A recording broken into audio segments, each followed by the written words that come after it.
kuule, vanakoer, sa mine õige küla vahele, mine kõigepealt majja juurde ja räägi talle, et hundid tulivad.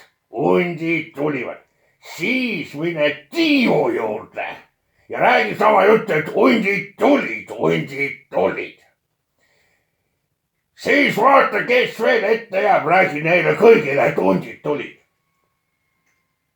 Mis sa, vanamees, sellega öelda tahad, et ma sihukest juttu pean rääkima? Kas sa siis aru ei saa? Mingeid hunte veel siit saadik pole, aga tuleb hirmutada rahvast. Nii et kao kohe küla vahele ja mine ketra seda juttu. No ja mis sellest siis kasu on? Vaata, see kasu on see, et siis, kui need hundid tõesti tulevad, siis keegi ei pööragi sellele tähelepanu.